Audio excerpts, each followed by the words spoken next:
guys, it's Carolyn. Welcome back to the Quit Getting Screwed podcast. We're talking about all the ways not to get screwed in the construction industry. And today with me, I have a very exciting guest, Tommy Cole, who's the vice president of McFarland Stanford. And I'll let him explain exactly what they do. Yeah. Good afternoon, Tommy. How are you? I'm great. How are you? Good. So Yeah. tell me about McFarland Stanford. What is it? It's kind of very specific. Yeah, man, it's a law firm. No, I'm just kidding. It sounds like it, right? It sounds crazy. McFarland Stanford is a business coaching business that tailors right now in the landscape industry. If you can think of your business coaches that are the back office, we call it. So we're not actually, putting stuff in the ground and managing crews and driving trucks, which all landscape professionals and even construction, that's what they're good at, right? But we take the behind the scenes approach and go, let's manage books, let's have a good culture, let's have hiring and onboarding processes, all the things that we didn't sign up as a construction landscape business owner, all those things. Yeah, you didn't know that you needed. So tell us a little bit about yourself and how you got here with this company. Yeah. Funny story. I never dreamed of being in this position at all. Not on podcasts and not doing this. So, but I absolutely love it. So way back when, 20 years ago, I graduated from college and with a landscape architect degree. So I knew I was wanting to be in the landscape world. I had a choice of architecture or landscape architecture. I chose landscape architecture because it's outside and hands-on and golf course, that type of thing. So fast forward 5 years, I lived on the West Coast, Phoenix, California, doing design work for high-end residential, master plan community drawings and transmission line corridor stuff. Like you name it, I was drawing all the drawings and doing the details and all that. After 5 years of that, I said, I don't think I can sit behind a desk for 10 hours and draw and draw and draw. So moved back to the state of Texas, and that's where I got my hands on in the construction and landscape world. So when I say both of those, there's two different worlds. So I had two different stints in the civil construction here in the Texas area. We're managing heavy construction, civil construction, grading, excavation, you name it, from commercial to residential to quarries to casinos, all that. So I had two different stints there. And then the biggest one was in the landscape world. I helped manage a company in the Dallas area, started out as a project manager, worked my way up to vice president of construction. And that's where I learned a ton in the landscape construction. So working with crews, managing project managers, all that. And then after that, man, I got back into the civil world for a few years. And then before that, McFarland Stanford was started a few years prior to that. And a few key people in that landscape company that we worked with decided to branch off and say, hey, let's do this business coaching kind of consulting in our industry. And I said, I'm not ready for that. There's no way. I'm too young. I need to experience more. So I took a few years to go back into the civil world. And then finally I said, I'm ready to jump in, not knowing how to coach people at the end of the day. And so here we are. So it's McFarland Stanford is based on four partners. There's two co-founding partners and then two partners that have come on board. And we lead the entire company. And so it's crazy to say that that we're coaches and but we love what we do. We help people out grow their business, and that's probably the most gratifying thing out there. So what does it look like if I'm a landscape company, I'm doing all right, or I'm struggling, and I contact you? How do you help them? What does that look like? Yeah, so there's a couple different ways. So we try to do a sort of a discovery call, try to figure out, what is it? What size of company you are? How long you've been in business? Where are you located? Like get all the basics down in their business and then try to find out what they're struggling in. The biggest thing we love to direct them to is what we call peer groups. And if you don't know what that is, a peer group is, a group of business owners that that get together so often and help each other out and discuss issues in order to grow their business. And so that's what we've been very successful with in the last many years, is get them into a group and go from there. We've had some very small companies join us. When I say very small, less than $1 million. And they just need a little bit of help here and there. They've got to get their books straight. We offer a bookkeeping services, and what can you actually afford these types of things? And some of our successful ones are going, okay, I get it. I probably need to hire a bookkeeper. I need to get my chart of accounts. I need to get my finances in straight. Instead of looking at the bank account to see if I've got enough money each week to pay payroll, how is my business functioning? And I always use the analogy of, you might be looking good on the outside, but let's do the blood test of your body to see what's going on in the inside. And that's where we suggest some companies to just start small and get your books and your bookkeeping straight, and then let's hit the next one. But we get them into peer groups, and that's the ultimate goal. And once they get in that group, they tend in the next couple of years become doers and get stuff done. At the end of the day, there's nobody else holding an owner accountable at all, besides the power of a peer group, right? When you got 11 other business owners in a group, they can call your bluff, and nobody else can. Gotcha. And from your experience, what are the 3 P's of running a successful landscape business? Yeah, good question. Yeah, so people, process, and profit. I mean, that's super simple and easy, but let's start off with people. What I believe in is your number one asset is not that fancy piece of equipment that you bought. It's not the truck. It's not the facility. It's none of that means nothing unless you have good people. At the end of the day, you could have everything, but the people have to operate your entire business. They have to operate the machines, the trucks, everything. And if you don't have that, if you don't have a defined, a culture is a culture. It is what it is. But if your culture is not about people first, I don't think you're gonna go anywhere. So that's the number one. Process. We can talk about that for hours and hours if you've got plenty of time on this show. But process is how to do things right. How to onboard, how to do a good sales presentation, how to do a good handoff from sales to production, how to close the books, how to punch list a job out. There's just so much going on. If it's not documented and drawn out of what to do step by step, I mean, basically it's in your head and you've got to figure out how to get it out of someone's head. It's not going to work. And then that scary word called profit, people are scared to use the word profit because, I don't want to let them know I'm making money. No, this isn't the business of making money at the end of the day, right? Otherwise we wouldn't be here. Exactly. And so when you put those together, I strongly believe that's successful business. So what are some of the things that you teach these companies to do to change their culture to be more people-centered? Yeah, people-centered. There's a few things. Let's talk about,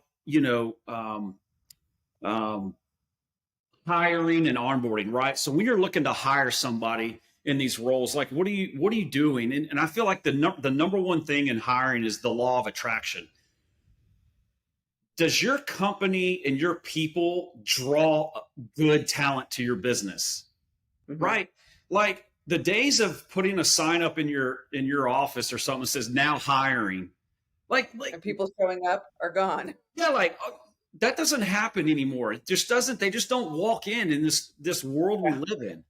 So how do you draw this talented people into your company? Well, it's the people you work with, right?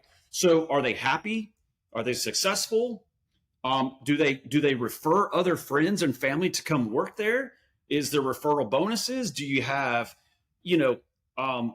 company gatherings? What's this, once a quarter, once a year? The holidays are coming up. What are you doing for that to make the excitement of just the normal punch in and punch out. So we've got to be able to draw people in and be excited about our business. Like, what does your website look like? Does it look like a bunch of boring pictures of installations, or does it go, come work at this awesome company? We get like swag gear, we get, holidays, we have fun, but yet we work real hard and we're held accountable and those types of things. So you got to draw people in, I believe. And when you draw them in, so let's talk about onboarding, right? Construction in the industry is like hire and go to work, like figure it out. And if you can't figure it out, you're not worth it, right? And so I think that's an owner problem though, because it's like the owner assumes that they know everything that whoever they hire knows everything that they know without putting it in a process. Yeah, I love it. Yeah. So at the end of the day, like, how do you onboard? And I believe onboarding is a 1 year long process. Really? Okay. So in other words, let's just say, I have a rule of when you hire a new manager, whether it be office manager, project manager, operations, sales, never have them come in on Monday morning first thing. Because what's Monday? Monday's just kind of chaotic, right? It's after the weekend. Like, let's start them at 9 a.m. on Tuesday. And why is that? Well, because that's when everybody's in the office. The secretary, the front desk, client representative, everyone's there. Everyone's aware that this person is showing up at 9 a.m. And what are you going to do when they walk in, right? You're going to greet them and be excited, that sort of thing. You're going to, their desk or their office needs to be set up to where it's ready to go. Phone's ready to go, laptop, their shirts or swag gear, everything's in working order. Like, how many times you showed up at a company and it's like, oh, I got to get the phone to work. The email doesn't work yet. It takes a couple of weeks, or like, you can't, right? Like, put some excitement into that and get all the hardware and software figured out and set up, ready to go. In day one on onboarding, they shouldn't be working. They should learn people's names. They should take a tour. It's the gate codes, the office codes. This is where we do, let's go to lunch on your favorite place. Let's just have a good time, right? And then the next few days, let's take the Wednesday, Thursday, Friday to finish out the week. Let's have them sit with the office manager that does the billing and the greeting and the phone calls. Let's have them sit with the finance person to understand billing and AR and AP and how that works. Let's go have ride-alongs with operations people, ride-alongs with salespeople. So they get the full picture of what the business does, because even if you get hired as a project manager, right, you're going to need to know how all the intricate things of the business function, right? And then come to the next week, boom, Monday morning, like, you've got everything ready to go. You know where Sally is, you know where Bob is, you know where to go for anything questions-wise. You got a buddy partner that's in your office or in the field that you can always communicate with for questions or comments.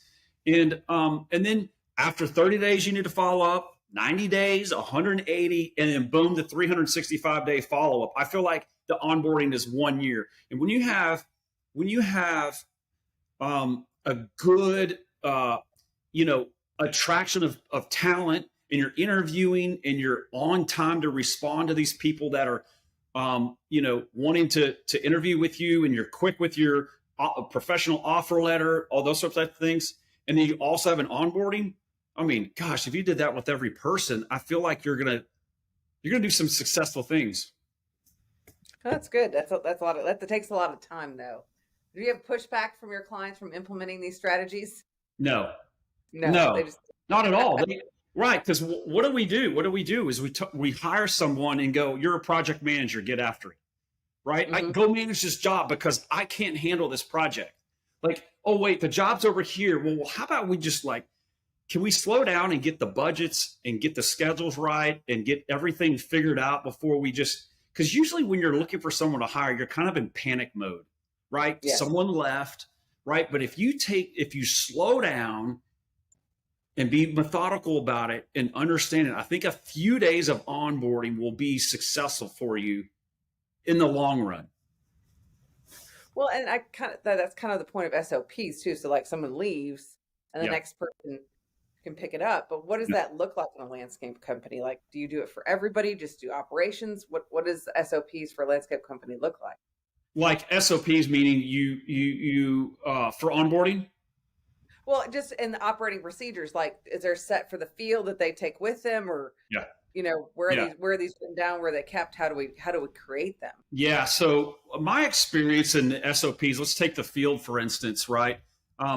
Everything is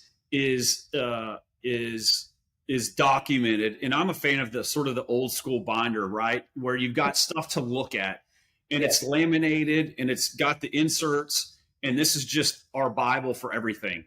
And it can range from a lot of things. It could be, this is how we clock into our jobs, right? We use digital clocks, we clock in and out, and this is how the step-by-step process, and this is where we dump our trash. This is where we park our trucks. This is how we do our truck inspection. See, here's the truck inspection.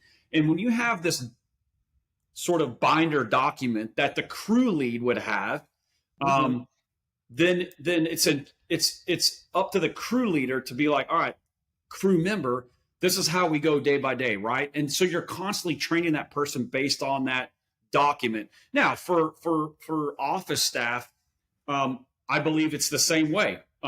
So how do you process invoices? How do you bill for things? How do you manage the timeline? Like, there's got to be something that is built so they follow the step-by-step process.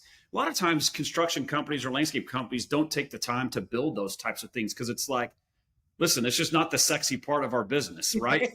Well, it sucks too, especially to think about all that. But the problem is like, especially recently with the Great Resignation, when somebody leaves, that person knew all the secrets. Yeah. And nobody else knows all the secrets.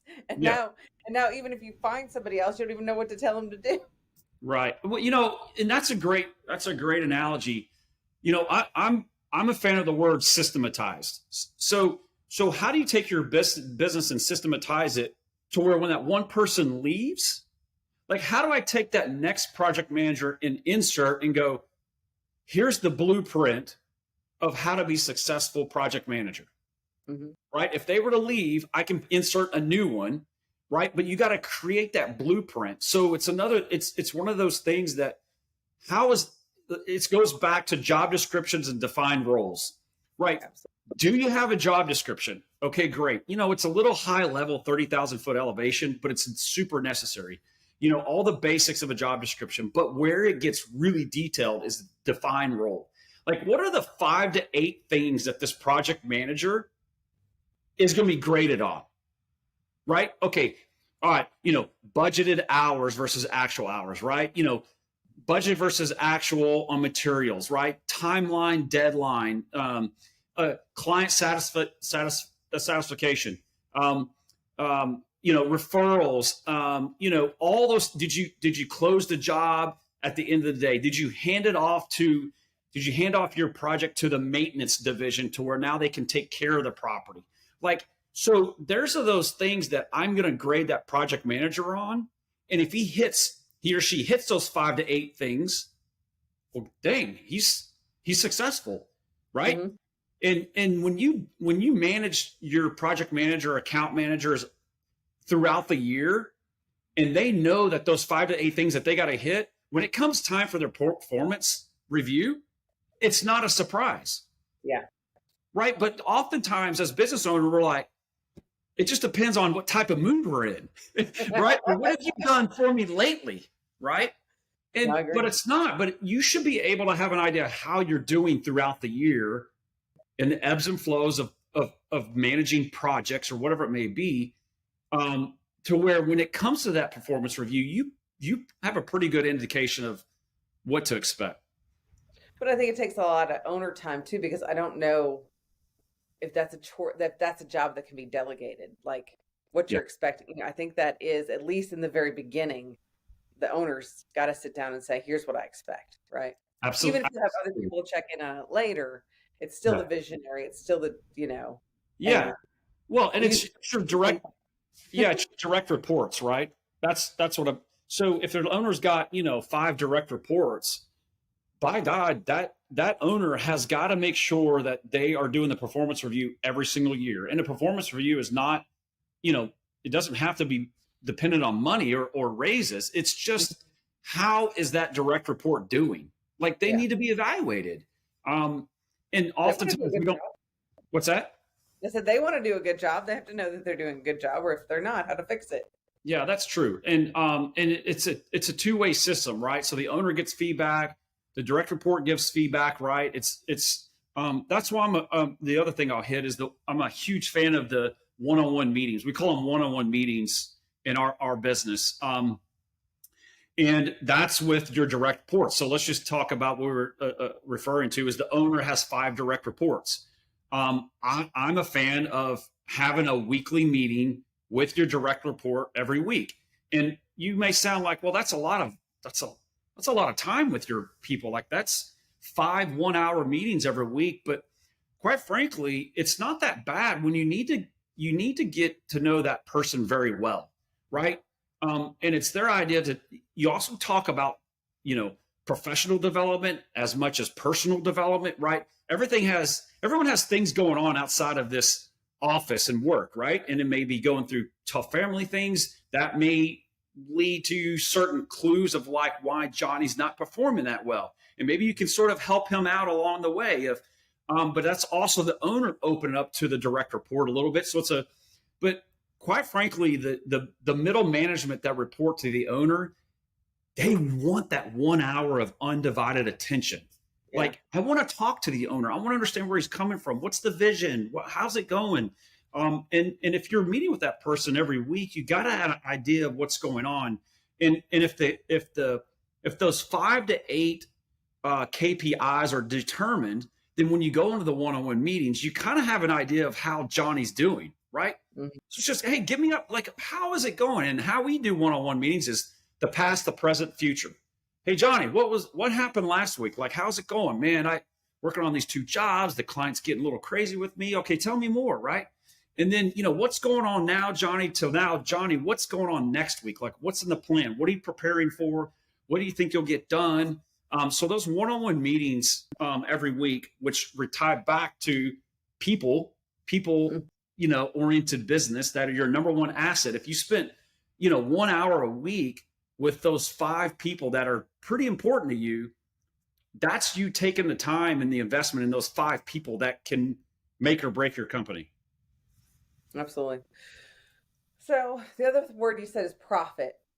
Yeah. What do you do with a company that comes in and they have no idea if they're making a profit or not? Where do you start? Oh boy. That's such a good question. No profit. So I go back to basics, right? In our industry, there's 3 key things that make you profitable or not profitable, that have the biggest needle to move. And when I'm looking at a profit, let's just take like a P&L sheet. There's a lot of things in there. There's insurance, and there's trucks and salary, and there's all these line items in a profit loss statement. But the 3 things that you have the most control over, which are in a cost of goods sold, are labor, materials, and subs, right? Those are the 3 things, right? In the landscape world, we sell labor. It's a service. Mm-hmm. So I look at those 3 things as the number one driver. And when I look at those 3 numbers, I can tell really quickly if they're making money or not. And more than likely, most unsuccessful landscape companies don't make it because of the labor. So like, if I sell a project for 100 hours of labor, they may get it in for 150 hours. Well, that's 50 hours over budget. That's just not going to work. Yeah. So that would be my first indication was, all right, let's just get a P&L sheet, and I want to see the month previous, and I want to see the last trailing 12 months so I can see what's going on each month. And then you drive down to those and go, all right, labor, materials, and subs. And I start breaking that down. And more time than not, it's mostly the labor force. And then I say, okay, so then your solution to that is you got to watch the man hours. Like you have to observe that, not, like, what do we, here towards the end of 1 month, you can't wait a couple of months to figure out how that month went. It's just too late. So the idea is for you to be able to manage that labor every day to see if you're winning or not. Like, so then you can make a correction middle of the week, right? Oh my gosh. And so quite frankly, if your crews understand the budgeted hours, they can look at the calendar and go, oh my gosh, we have to be finished with this project by tomorrow, because the next day we're going to another job site and we can't, like, we've already promised that to the client. Yeah. So we've got to get going right now. Okay, what are you lacking? Well, we need this from the owner. We need this to be ordered and delivered. We need this. And then they can start, owning the job on this hour budget of hours that was sold. So that'd be the way. What's measured is managed, right? And it's really impossible to make any corrections if you're not seeing the numbers until afterwards. Not looking forward, you could correct it, but right. We want to turn that ship like ready to go. Like, I want to be steering right now. Is it left, right, straight? Like, I want to be able to make those corrections. It's no different than, I compare everything to sports. I love sports. I'm super competitive, probably more with myself than anybody else. And everyone that knows me, I'm ultra competitive. But let's take a football game, right? And the coaching staffs are very good. When they see like the offense, that when they go to the sidelines, what are the first thing they do? They grab their iPad to see what the defense is doing. But what if they did none of that for the entire game? And then they look at film and they're like, on Monday morning, they're like, oh man, we should have done this. Well, it's like too late because the game's over. Yeah, exactly. Right. So I want people to understand that, like, if labor is your number one reason for the winning or losing in a landscape company, you need to be monitoring that every day. Like, that has to be a staple in your business. So, in-game adjustments, right? And the head coaches, they go back at halftime, make those, they all the halftime adjustments. Hey, coach, what are you going to do? Well, now we're going to do this based on what the film showed us. And a lot of times the good coaches make those adjustments, then equals wins in the second half. Fascinating. So tell me about your favorite client success story. Man,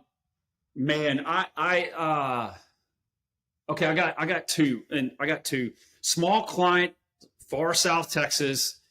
A younger kid came to us and they said, hey guys, I'm ready to hire my first manager and I'm ready to do it. And we're like, are you sure? Like, let's just kind of just take a step back if you're ready to hire someone. As we started to dive into some of their finances after a few coaching calls, we did find out, like, you really just don't have enough money to go hire your first manager. What you need to do is instill the whole labor, materials and subcontractors, manage your guys, manage them tightly, and make the money in order for you to hire your first person. He's like, got it.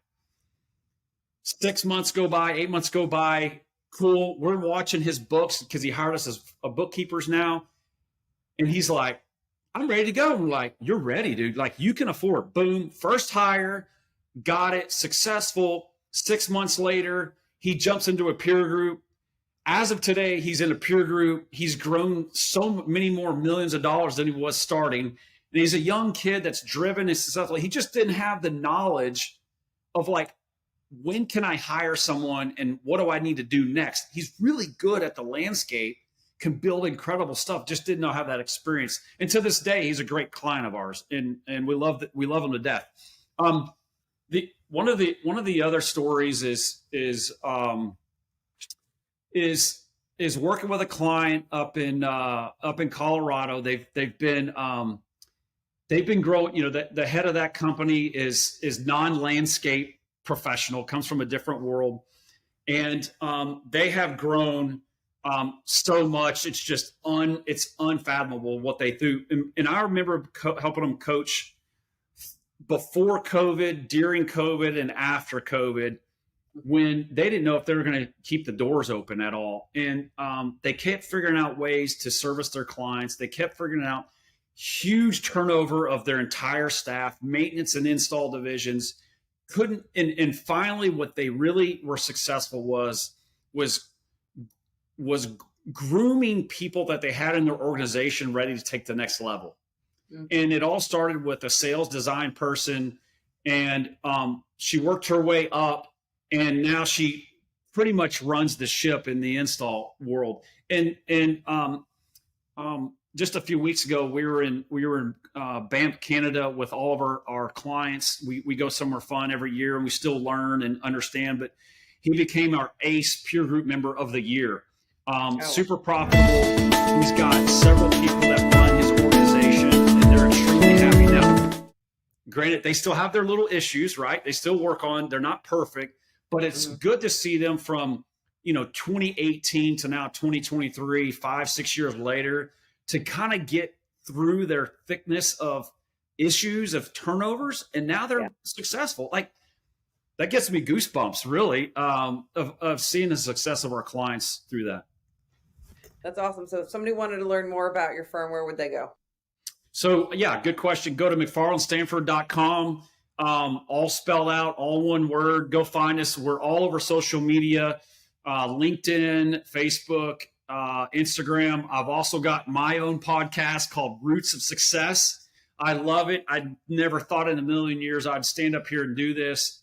I just threw myself out there because I feel now like I'm responsible to spread information and education to all of our clients and everybody else. And I was in Chicago a couple of days, and a couple of young kids came up to me and said, "I'll listen to your podcast." I'm like, "That's great. All I'm trying to do is share my knowledge out to you guys."